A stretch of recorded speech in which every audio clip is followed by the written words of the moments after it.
Hello, I'm Doug Muzzio. This is City Talk. He manages $178.6 billion in state pension funds, a record high. He audits the spending of all state agencies and local governments. He reviews the New York State and New York City budgets. He must approve all state contracts. And he was elected to serve his third term in November, getting the highest percentage of all statewide candidates, the only statewide candidate to get more than 2 million votes. And he signs my check. And he's a frequent guest here on City Talk. And there's no connection between that and he writes my checks.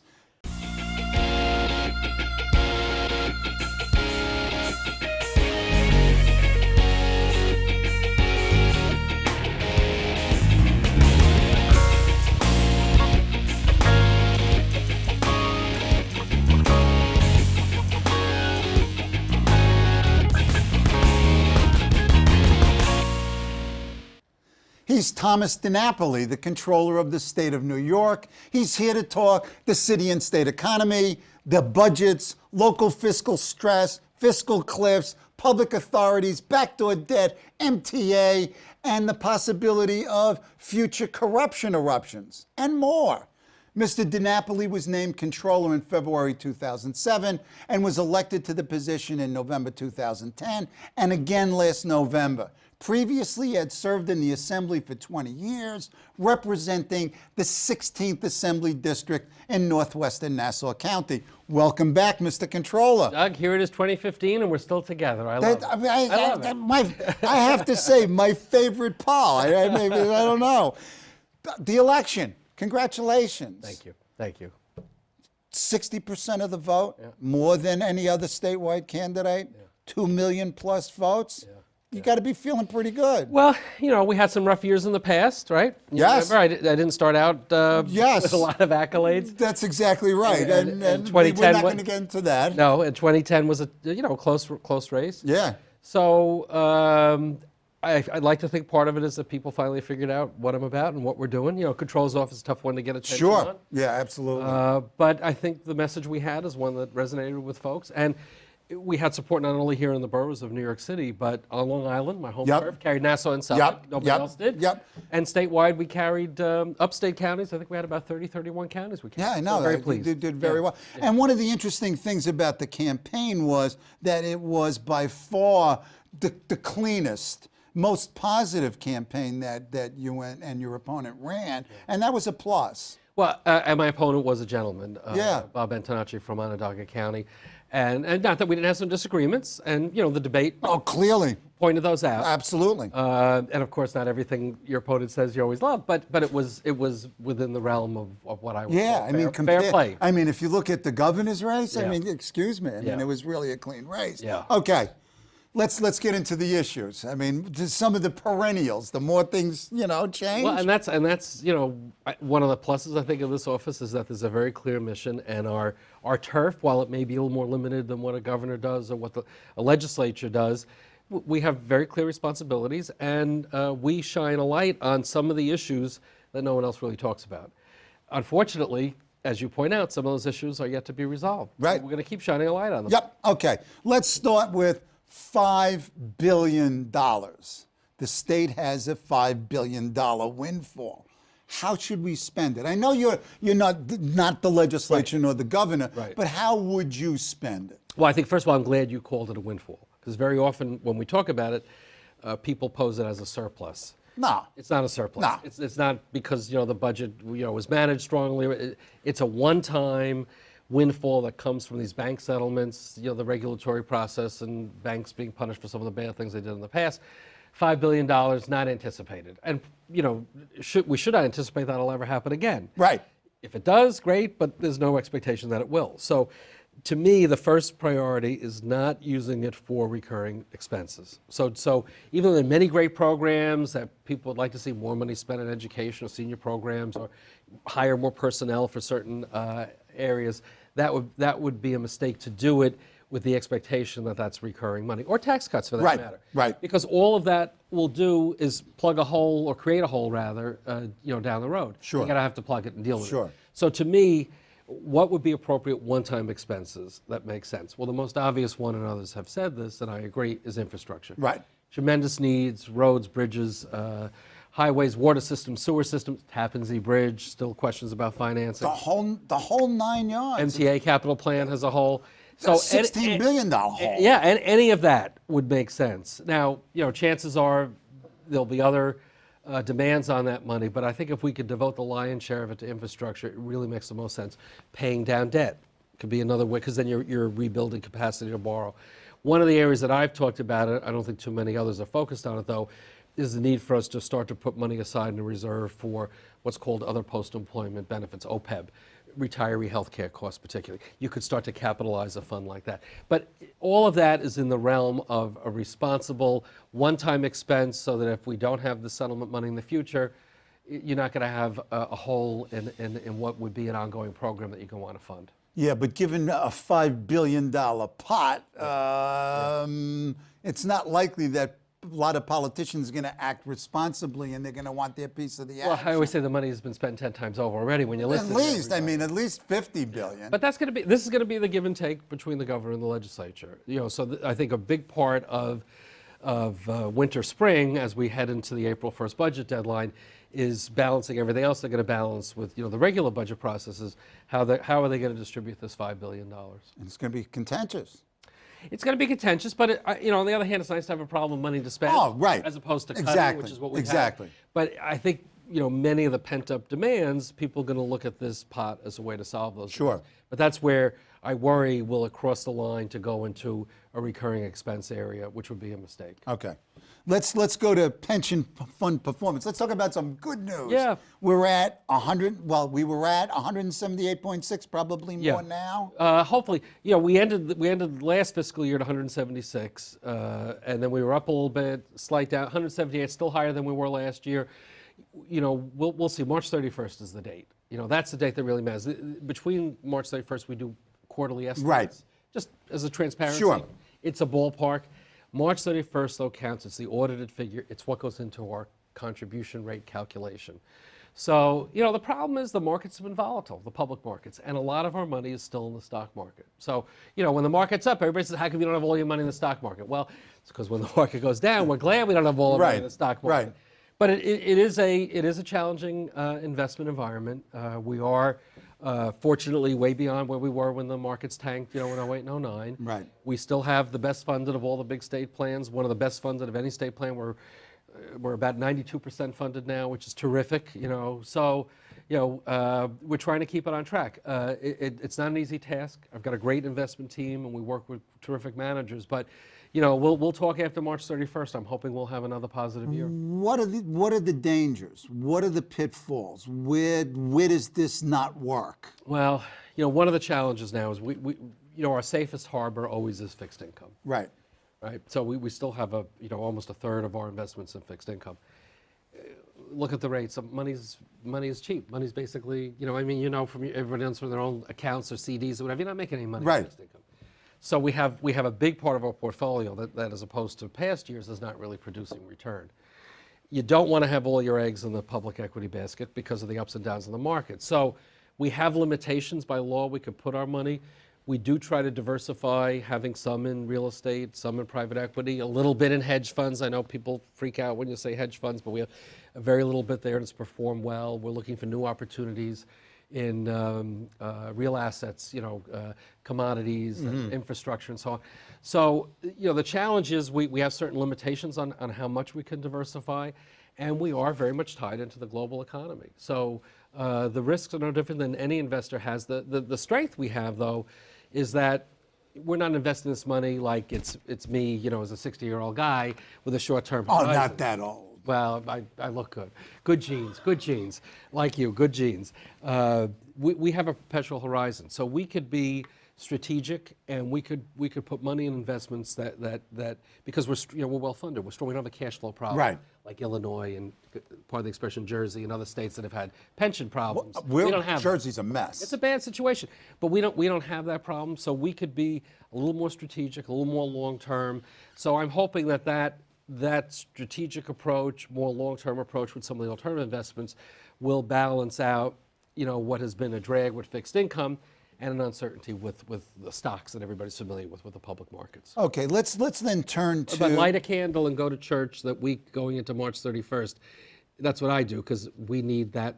Well, I have to go to other than the Catholic Church's stuff. We have to go to synagogues, mosques, everywhere, whatever the religious thing is. I assure you, a thunderbolt will not come down if you enter a Catholic. Thank you.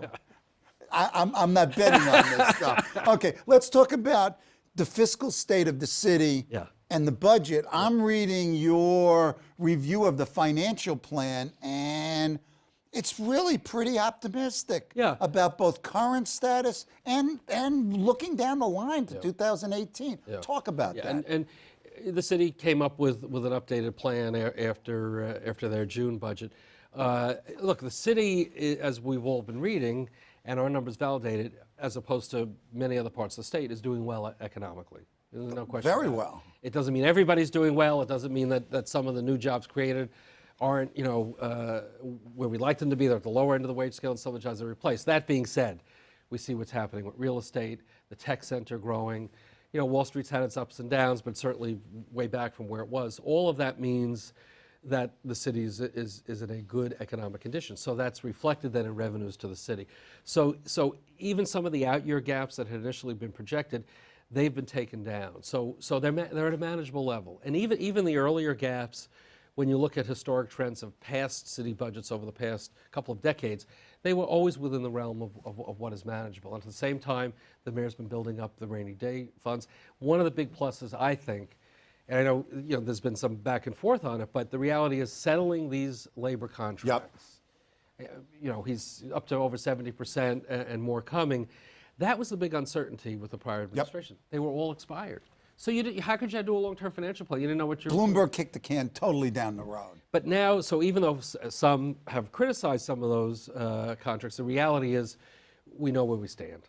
So the mayor can anticipate part of the contract agreements with wages increasing, give backs on health care, particularly, and health insurance costs. Well, are we on track to actually accrue the savings that were projected? Well, it's probably too soon to give an answer. Okay. But they're certainly focused on it, and it's a collaborative effort, involving the unions and the city administration. So look, the city, like the state, is very much tied to the strength of the economy. But the city is the economic engine for the rest of the state in so many ways, and it's doing better than, when you look at job recreation, it's really been in the city, on Long Island to an extent. When you get outside of the downstate area, many of the regions are really struggling. Yeah, I know. I live in Delaware County, and we've been hurting for decades, and we're still hurting. And the whole region, the state, the southern tier, up north. Well, and many are putting their eggs in the casino basket as one way to deal with it. Yeah, and I've been skeptical, and we've talked about it before. So, but look, that being said, we all need to focus more clearly. We're trying to even do with our pension fund investments. What are the emerging businesses? Sure. What are the emerging technologies where, even if it's some small jobs to start up, where we can start to create a critical mass? You see what's happening in New York City with the tech center. I mean, these are small firms, not necessarily big, but you're getting a critical mass now of these tech firms, and we have pension fund dollars invested with many of them. It's creating a whole new dynamic here. So when we bemoan the fact that Wall Street has downsized, right? Part of how they stay profitable is they don't have as many people, right? Right. But those are good paying jobs, helps the rest of the economy. One of the areas of growth that hopefully will replace those jobs that are not coming back will be that tech center. How could we perhaps try to encourage some of that, in the Buffalo hub, in Syracuse, in Rochester? Right. And then, the other issue too, I think we need to look at, agriculture is still a big part of our state's economy. And in New York, as opposed to other states, it's a lot still of family farms. Right.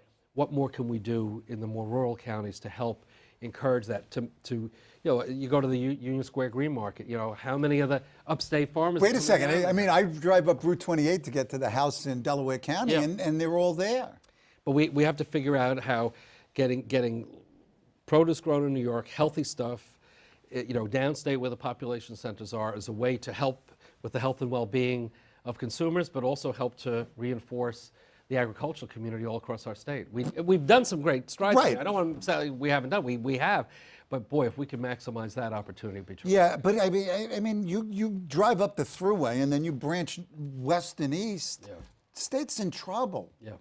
Yeah, you know, especially some of the older cities and the older, smaller cities and older communities, it's tough. Yeah, that and it's been decade after decade of decline. So Yeah. it's not like a new issue. And then you see what went on when the economy tanked, the recession hit. So you have areas of the state that were behind before the global And now financial it's crisis, worse. and now it's worse. Okay. Now it's worse. Let's move to let's go to the state. The state also is in Better. much better fiscal Yeah, shape. I mean, you know. What is it? Because New York City's in better shape? That's part of it. The economy's better. Also, I give credit to the government and the legislature. They've been more realistic in their Yep, budgets. yep, More, definitely. More realistic revenue assumptions Yep, at the front end, yep. which was always a problem in the past. Well, that was always the game. Yeah, yeah. And then you'd have mid-year budget cuts, or you'd delay payments to vendors, or you'd Right. decrease You play the school game. aid, you know, Sure. you play the game. There's less of that. You know, the problem is we're not out of the woods. You know, New York still has, if you project forward, from my perspective, growth patterns that will exceed the revenue patterns. So while the gaps, again, are manageable, I do think we need to be conscious of the fact that we still have that issue of long-term structural balance. How do we achieve it? And it means tough choices. Talk to me. Well, no, it means tough choices. Look, the big cost areas, of course, are education and healthcare.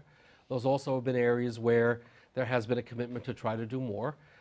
You have other areas that haven't gotten as much attention, local aid to local governments. Yep. You know, people, education is a big part of the budget, and appropriately so. Right. You've got the AIM funding, which is revenue sharing for our local governments, towns, village, cities.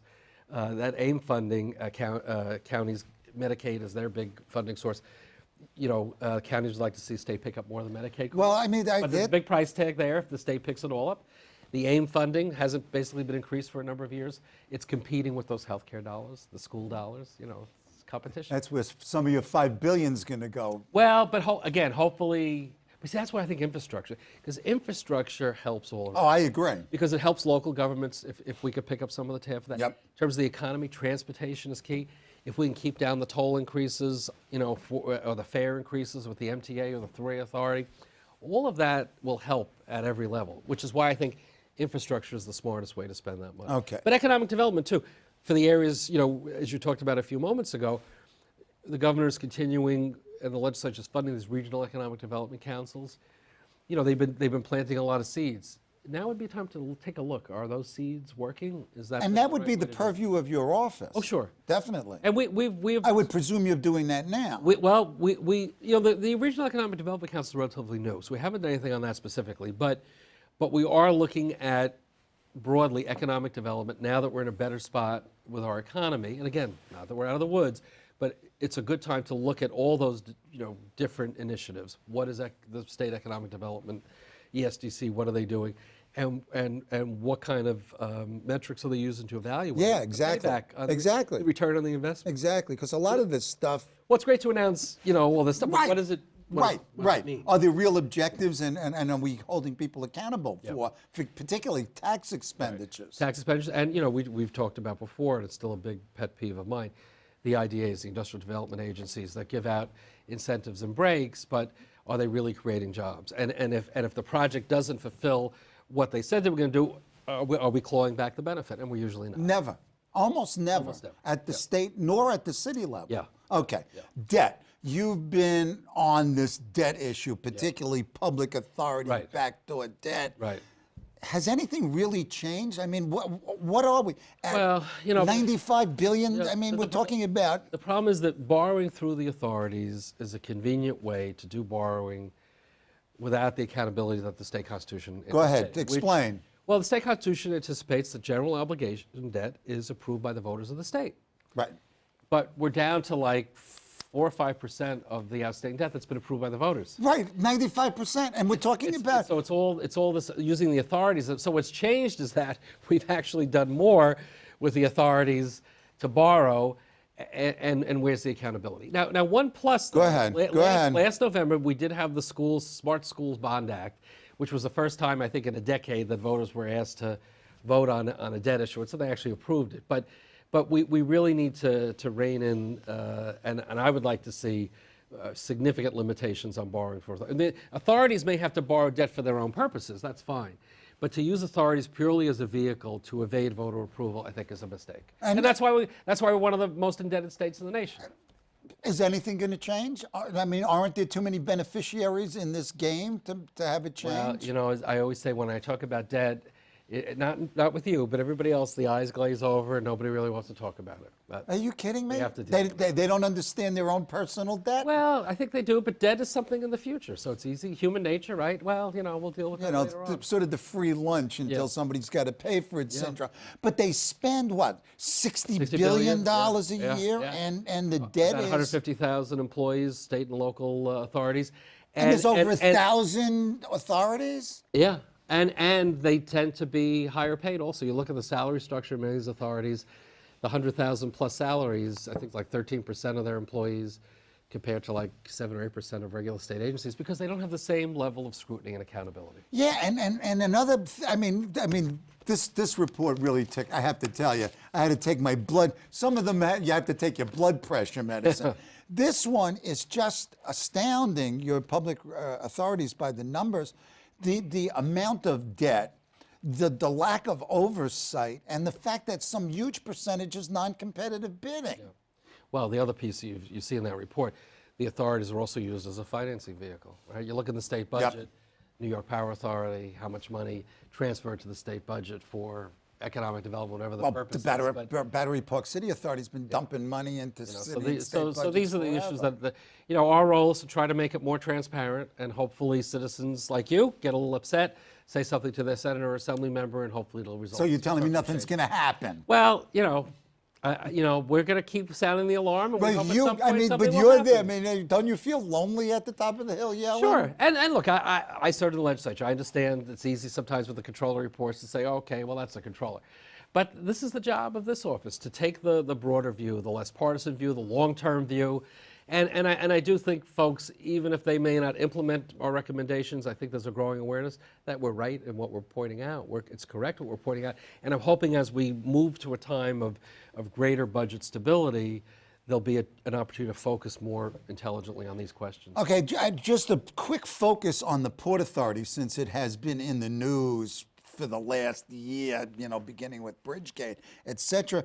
The governors of New Jersey and New York came to an agreement on Port Authority on the basis of this commission, and they recommended certain changes, et cetera.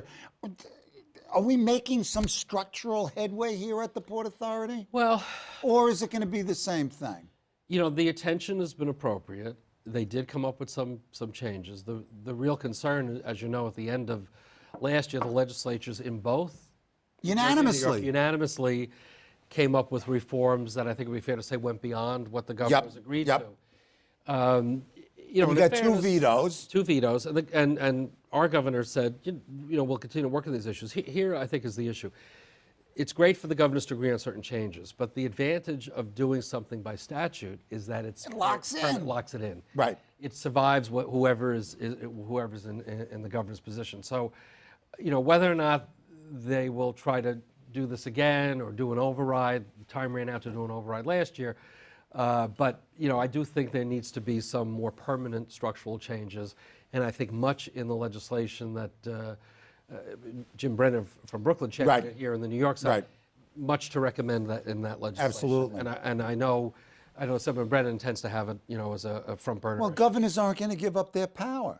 I mean, clearly it's an Port- issue of power and influence. The Port Authority is a very important entity, but you've had a lot of political appointments there, and you've had a lot of mission creep. You know, one of the big issues that we've raised on the authorities is get back to core mission instead of doing all these other I things. mean, forget about the port. I mean, so real estate deals, et cetera. I mean, clearly, Yeah. and it became a dumping ground for cronyism. I mean, clearly, certainly on the part of my governor, Governor Christie, but all the governors Yeah, have although, used you it as a piggy bank. I do think, you know, Pat Foy from the New York side has done a credible job. Yes.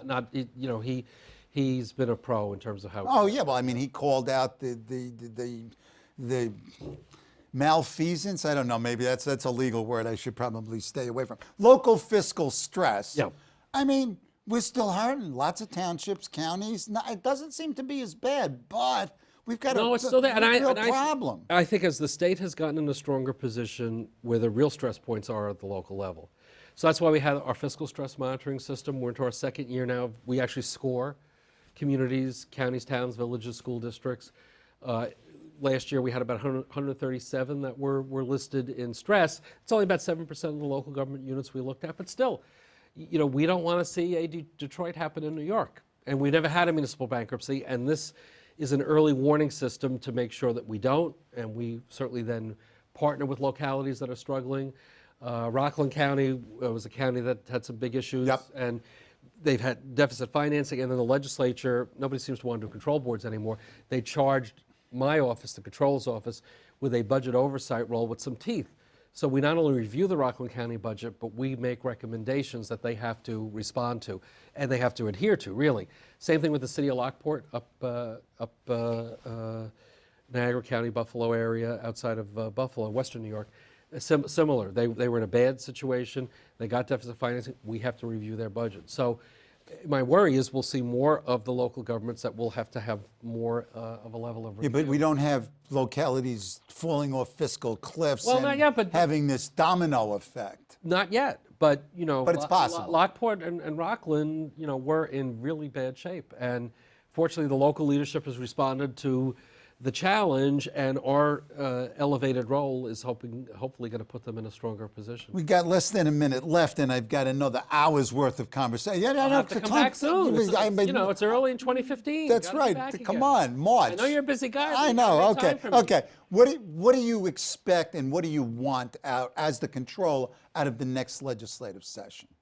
Well, I think the last topic we touched on is one that we need to come up with a more systemic approach, building on the fiscal stress monitoring system as to how we respond to local governments that are facing a crisis and a challenge. And I think part of that has to include greater incentives to help localities do long-term financial planning, multi-year planning. It's been a big gap. More incentives to help them share services between localities as a way to reduce costs. And I do hope, we didn't talk about another big issue, but public corruption. Still been too many folks getting into trouble. Wait a minute. Let me read off the list of things that we have to talk about.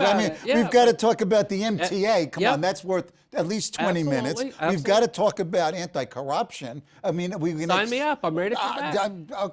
April, you want to do it before the budget or after? That's around your schedule. I'm available. You're invited. My thanks to New York State Comptroller Tom DiNapoli for bringing us up to date on fiscal issues of importance to all of us. Join me next week when my guest will be Ron Daniels, a distinguished lecturer at York College, to talk about Selma, the movie and the event here on CUNY TV. We could have done an hour.